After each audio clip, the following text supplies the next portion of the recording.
Jangan duduk.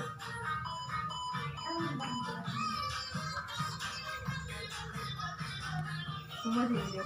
Oh, atas nama Kak Hanifah ya? Iya Bu. Iya. Oh, segini kan kita ini kan kalau bimbingan konseling ini kan ada asas kerahasiaan. Jadi ada baiknya dulu kita saling kenal kan, agar nanti ada keterbukaan di dalam kita masing-masing kan Kak. Ya. Belum gila apa ini? Kakak atau ibu ya? Ibu aja lah Bu, biar lebih akrab ya. Iya Bu. Oh jadi usia ibu berapa Bu? Usia saya 27 Bu. Oh 27. Saya 26 Bu. Gak apa-apa lah Bu, cuma beda setahun ya Bu. Iya. Keseharian ibu kayak mana? Bekerja atau gimana Bu? Atau ibu rumah tangga? Oh, maaf sebelumnya Bu, saya masih lajang. Mungkin umur saya udah 27 tapi jodoh saya belum datang. Oh. Maklum ya Bu, mencari jodoh itu susah. Siapa lagi sebagai wanita kita hanya menunggu ya kan Bu? Ya. Jadi di sini bisa ibu ceritakan masalahnya kayak mana biar kita cari solusinya untuk kedepannya agar lebih baik. Oh, jadi gini Bu, kan saya orangnya introvert, selalu memendam perasaan. Kan kalau kita sebagai anak muda walaupun udah 27 tahun, kita kan masih ingin merasakan masa muda, masa yang bebas, masa untuk bergaul dengan teman-teman. Tapi di keluarga saya itu kurang diizinkan Bu, karena orang tua saya laki-laki berpikir kalau untuk anak cewek itu lebih baik menjadi anak rumahan, karena kan melihat sekarang ini banyaknya anak cewek-cewek ataupun perempuan sekarang itu terlalu kecanduan dengan permainan bebas Bu, seperti narkoba, mabuk-mabukan.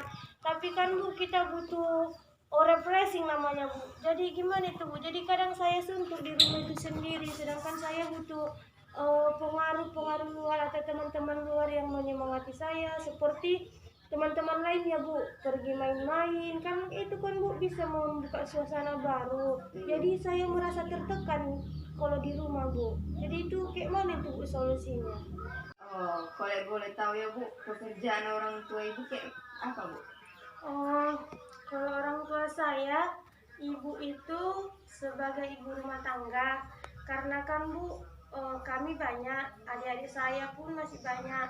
Orang tua laki-laki saya petani Bu, kadang ke kebun, kadang ke sawah. Ibu anak keberapa? Oh, saya anak pertama Bu, dari 8 bersaudara. 8 bersaudara. Yang berapa cowok berapa cewek Bu? Oh, jadi kami itu Bu, anak pertama saya, yang kedua pun perempuan, ketiga juga, keempat, 5, 6, 7 laki-laki, dan terakhir yang nomor 8 perempuan. Iya Bu. Banyak ya? Oh, alhamdulillah sekali Bu. Banyak anak, banyak rezeki. Amin. Jadi kalau keseharian ibu tuh ngapain aja kok di rumah? Oh, dari pagi ini Bu? Dari pagi pun nggak apa-apa. Oh, langsung saya curhat saja ya Bu. Iya. Kalau dari pagi Bu, biasanya kan kita cewek kan lebih cepat bangunnya daripada yang laki-laki. Iya. Jadi keseharian saya Bu, bantu orang tua dalam pekerjaan rumah, seperti saya mencuci piring, mencuci baju ataupun pakaian. Kemudian Bu, jam-jam tengah 8 saya masuk kantor. Itu Bu, dari jam 8 sampai jam 12, kemudian istirahat Bu sampai tengah 2, kemudian masuk dan pulangnya Bu jam 4. Itu Bu, di situ saya langsung pulang karena orang tua saya laki-laki itu langsung menjemput ke tempat. Jadi saya itu pulang pergi kantor dengan orang tua. Itu sangat keras sekali. Gak wajar kan Bu, 27 tahun diantar pulang jemput. Iya. Kadang-kadang kan kita pengen keluar dari kantor, pengen hangout sama teman-teman, kita minum kopi aja ke kafe. Tapi itu Bu, jarang saya rasakan. Setelah itu balik ke rumah, aktivitas kayak biasanya Bu, seperti di rumah rebahan, nonton TV, kemudian makan bersama keluarga. Malamnya pun Bu saya tidak keluar, karena itulah Bu aturan orang tua saya itu kalau anak cewek itu anak rumahan. Nah, yang dirasakan ibu waktu saat itu kayak mana? Apa wah saya merasa bosan di rumah aja, pengen keluar gitu? Ya Bu, saya sangat merasa bosan sekali. Saya frustasi. Sebenarnya Bu nggak ada yang menyiksa secara fisik kan Bu, tapi secara batin.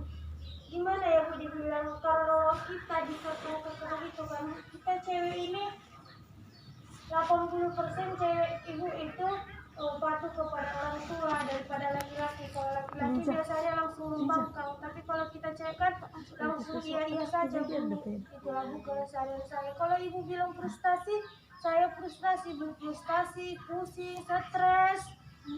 Gini, ada kan remaja-remaja masjid kan ada Bu di desa ibu kan? Ada Bu? Ada Bu. Nah, itu ibu ikuti atau kayak mana? Saya sebenarnya dari lubuk hati yang paling dalam, saya ingin mengikuti itu Bu. Tapi karena ya sebelumnya tadi kan saya sudah bilang ada aturan yang tertata di rumah. Banyak loh Bu kawan-kawan saya yang ngundang, yang ngajak. Tapi gimana lah Bu, kalau orang tua kita membilang tidak, ya kita tidak. Kita juga tidak membangkang kan.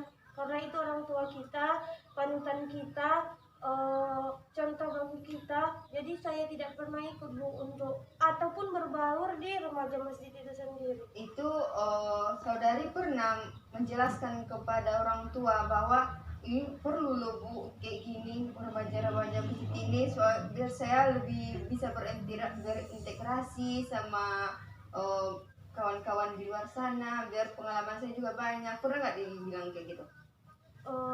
Itu sepertinya tidak Bu, karena kami di rumah jika orang tua mengatakan A, ya A. Kalau orang tua mengatakan B, ya B. Jadi kami cuma ngikut aja. Pernah saya berpikiran mau mengatakan itu, tapi tidak bisa Bu keluar dari mulut saya itu sendiri, hanya dalam hati. Karena masih banyak ketakutan dalam diri saya, karena saya kan masih tanggung jawab orang tua. Mungkin kalau udah saya nikah, mungkin saya bisa bilang untuk orang tua saya, tapi karena saya masih tinggal di rumah, ngapa-ngapain sama keluarga, jadi saya nggak pernah Bu bilang kayak itu, walaupun di umur saya yang 27 tahun ini. Berarti jarang komunikasi sama orang tua ya saudari? Kalau jarang tidak Bu, apalagi sama orang tua perempuan, curhat Bu, tapi hanya untuk pihak perempuan. Kalau untuk orang tua laki-laki, saya akui kurang. Karena orang tua saya laki-laki itu orangnya pendiam, tidak banyak cakap, dan sekali ngomong cuma satu, ya itulah, itu harus kita ikuti. Gini ya saudari, harusnya saudari coba dulu berani bicara sama orang tua laki-laki kan, tapi cara bicaranya pun harus lemah lembut, bersopan santun kan, terus dijelaskan kayak mana maksud dan tujuan saudari itu kan. Contohnya gini, manggil apa sama orang tua laki-laki? Ayah Bu. Gini, ayah, sebenarnya ada acara di kantor mau buat kayak apa ya? Tadi bilang, kalau acara-acara kantor itu ada kan biasanya? Ada Bu, kayak bulanan gitu. Iya. Kayak pesta ulang tahun teman. Iya itu. Gitu. Mau ada yang menikah kawan kantor gitu kan. Jadi saya rencana mau pergi sama kawan-kawan kantor ya. Boleh nggak dikasih izin nggak ya? Gitu kan. Biasa pernah bilang kayak gitu sama ayah? Nggak pernah Bu, tapi pergi diam-diam Bu. Itulah. Apalagi kalau pergi diam-diam kan, tiba-tiba di jalan ketemu sama ayah, pasti marah kan? Iya Nah, Bu. coba dulu diberanikan untuk bicara, minta izin sama ayah. Kok soalnya ayah ini umurnya berapa? 48 Bu. 48 itu udah dibilang apa lah ya kan? 48, 52 Bu. Oh, 52. Oh 52. Iya. Itulah apalagi usia 52 udah agak Lebih dewasa. ya udah dewasa, udah berumur kan. Jadi dia pemahamannya mungkin pemahamannya masih yang lampau-lampau gitu kan, masih kuno gitu. Jadi dia nggak mengikuti tren, nggak tahu apa yang terjadi lah di lingkungannya. Jadi bisalah dia akan diomongkan baik-baik, dijelaskan, karena orang tua itu sebagian melarang, takut kan apa yang terjadi apa-apa ya, karena belum paham, nggak paham tentang kondisinya. Jadi coba saudari bicarakan sama ayah kita baik-baik kan, yakinkan bagaimana pasti jaga sebenarnya itu Hanifah Bu. ya, pasti Hanifah jaga diri ya gini, ayah gak usah khawatir gitu. Banyak bukannya sendiri Hanifah yang pergi atau sama cowok, tapi banyaknya rame-rame gitu kan. Apa kalau nggak dibilang nanti sekali nanti ketahuan, pasti seterusnya akan merasa kecewa ya kan. Jadi nggak betul, pasti kau bohong gitu. Kalau minta ini sekali lagi nggak dipercaya lagi. Jadi coba dulu bicarakan baik-baik gitu. Stop deh. Coba jangan main.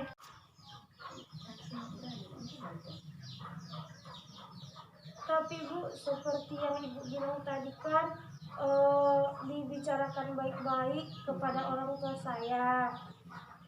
Menurut Ibu, iya saya akui Bu, orang tua saya itu masih kurang yang Ibu bilang zaman tren sekarang, tidak mengikuti aplikasi ataupun seperti Android. Orang tua saya Bu belum mengikuti itu. Tapi Bu, untuk membicarakannya langsung kepada orang tua saya masih takut karena saya termasuk anak perempuan yang mengikuti apa kata orang tua saya. Kalau saya berani mengatakannya Bu, udah mulai dari dulu dari umur saya belasan tahun ataupun waktu saya SMA, saya sudah sempat berpikiran seperti itu. Tapi keberanian dalam diri saya masih kurang Bu. Saya masih berpikir nanti begini, nanti begitu. Jadi saya kurang keberanian Bu untuk mengatakan itu kepada orang tua saya. Yang kedua, kalau saya katakan itu, takutnya nanti orang tua saya kecewa ataupun sakit hati. Karena saya Bu nggak mau menyakiti orang tua saya gitu kan. Apalagi kan saya anak pertama. Jadi saya sebagai pedoman untuk adik-adik saya. Jadi saya masih kurang untuk mengatakan itu Bu. Yang ketiga, nanti takutnya Bu orang tua saya perempuan sama laki-laki berantem. Karena kalau sempat saya katakan itu kan Bu, akan ada percecokan atau percikan-percikan api di keluarga saya Bu. Jadi saya pendam rasa itu, makanya Bu saya takut mengatakannya. Jadi itu gimana Bu solusinya itu Bu? Gini, ayah kita dekat sama siapa di antara keluarga? Ada kakak? Saya anak pertama. Iya, anak pertama ya. Kok gitu, ada nggak ayah kita yang dekat atau neneknya gitu kan, apa kata nenek langsung nurut ayah? Pasti ada itu kan. Kalau di keluarga saya Bu, tunggu Bu, saya pikir-pikir dulu. Kalau di keluarga saya Bu kayaknya nggak ada. Tapi kalau untuk teman orang tua saya, kedai kopi Ibu tahu? Iya.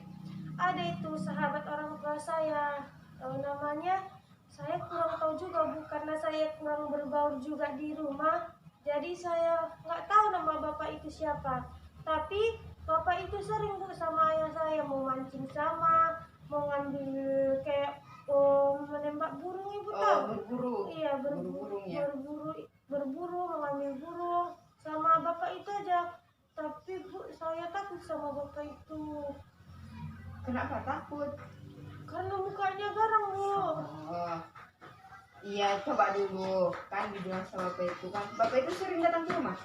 Bukan bapak itu yang sering datang ke rumah, tapi orang tua saya yang sering datang ke kedai kopi itu Bu. Jadi jumpa di kedai kopi. Iya, biasa Bu. Bapak-bapak kan kalau di perkampungan masih banyak Bu yang suka minum kopi atau ngobrol-ngobrol sampai jam-jam 10 pulang-pulang malam. Karena kan Bu, kalau dari pagi sampai sore orang tua saya di sawah. Jadi untuk merefleksikan otaknya atau pikirannya, mungkin pergi Bu ke kedai kopi ngobrol sama teman-temannya itu yang bapak saya bilang tadi Bu. Jadi coba dulu, bapak ini kan dekat sama kawannya.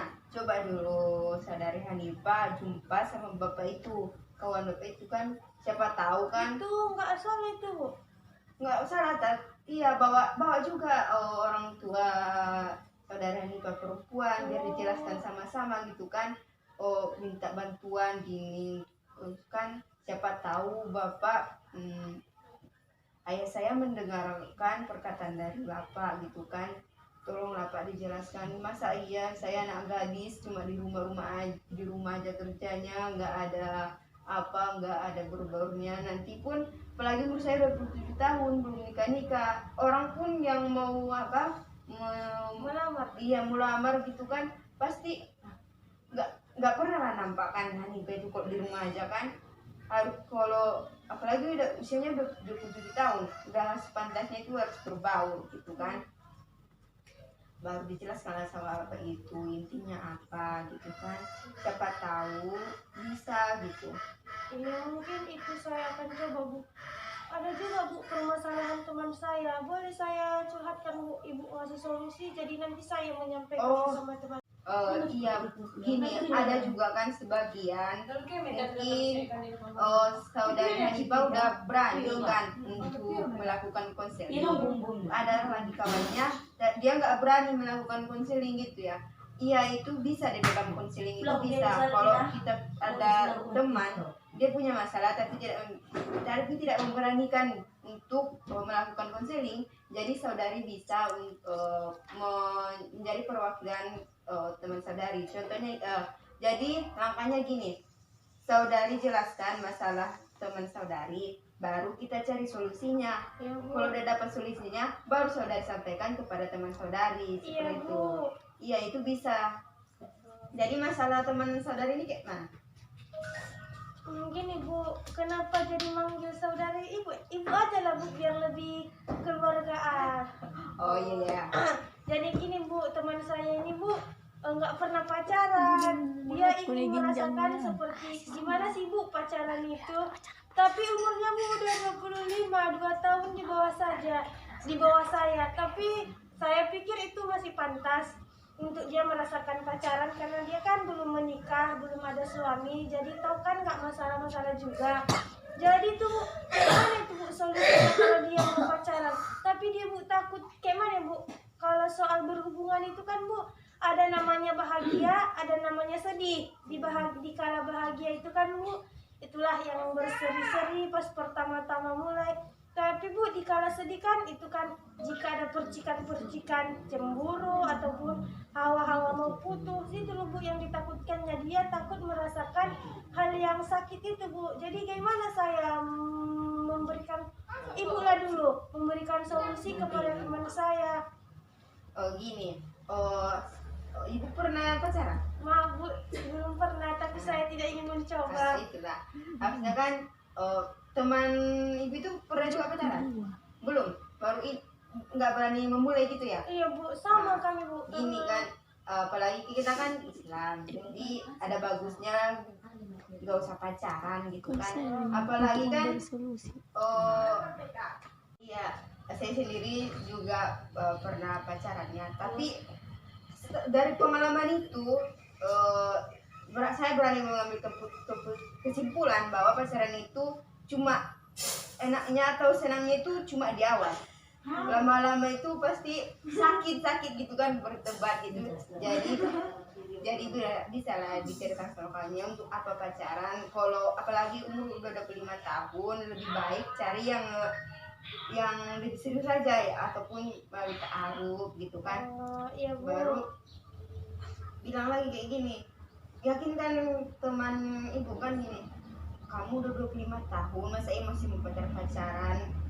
Saya memang sih saya belum nikah gitu kan, tapi ada baiknya tunggulah sampai jodoh itu datang. Gak usah cuma jawab pacaran, siapa tahu kan nanti pacaran dia belum tentu jodoh kita gitu kan. Nanti dibilang pula nanti jadi jodoh orang gitu kan, bikin sakit hati aja. Jadi nggak usah pacaran gitu. Baik Bu, nanti saya sampaikan dan saya akan coba solusi dari Ibu, solusi tentang masalah saya dan solusi untuk teman saya itu. Kalau mungkin jamnya Bu, saya mau masuk kantor juga. Saya kan tadi ngambil istirahat ke sini. Iya. Besok saya datang lagi Bu. Kayak mana ya? Besok entah besoknya untuk mau lihat kelanjutan kayak mana Bu reaksi orang tua saya dan teman saya itu. Iya, cobalah nanti kan diaplikasikan tentang yang kita diskusikan tadi. Jadi cobalah temui kawan ayah kita kan, dibicarakan baik-baik. Baru nanti kan nomor saya udah ada sama ibu, Ya, jadi ibu udah ada sama iya saya. bisalah kalau dihubungi saya mau konseling Bu gitu kan, biar kita tentukan waktunya itu kapan yang tepat yang kita berdua bisa sama-sama gitu. Makasih ya Bu. Oh iya. Saya besok entah hari kemudian ya Bu. Iya, selamat bertugas ya.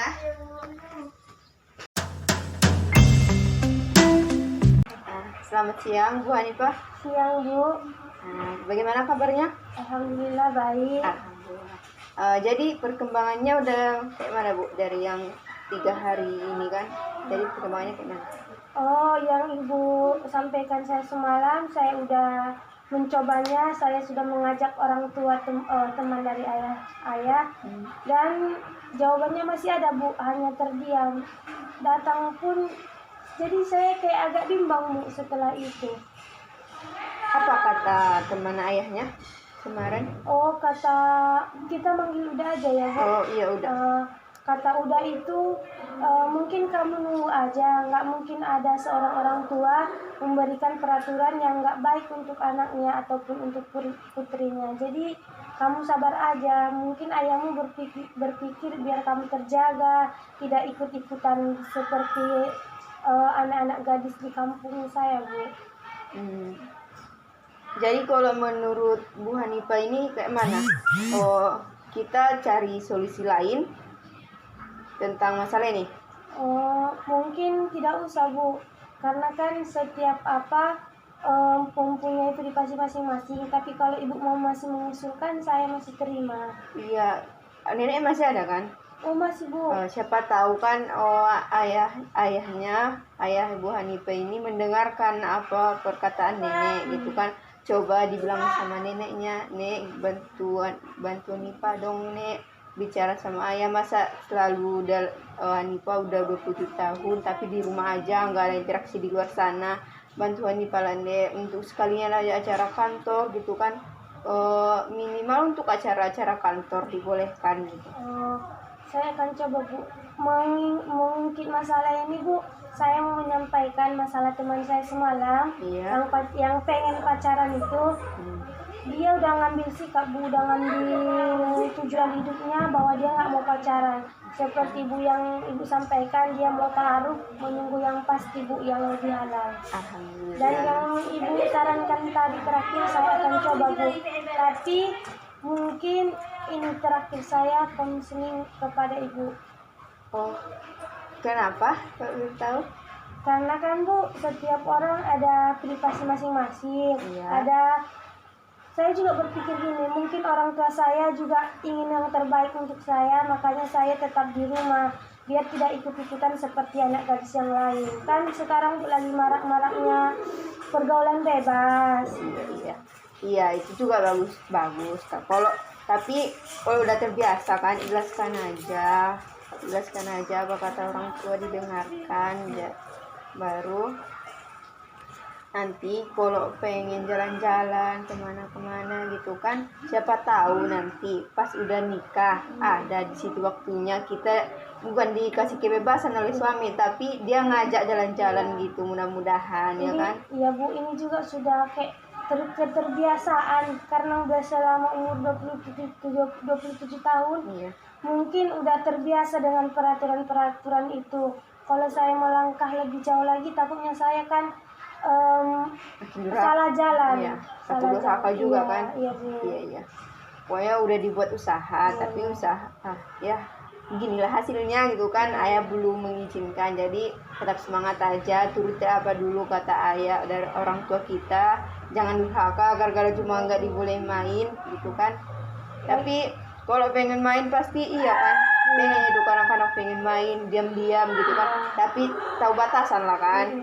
Lagian pun kan kita di Islam Bu mengajarkan untuk kalau untuk anak gadis tetap di rumah agar menjaga kesuciannya, kehormatan wanita Iya. itu. Apalagi karena kalau kita ini sebagai wanita hormat gitu kan, otomatis keluarga kita juga dipandang orang. Mungkin terima kasih Dewan ya Bu. Oh iya. Makasih ya Bu. Terima kasih Iya. atas banyak konselingnya. Saya duluan ya Bu. Iya.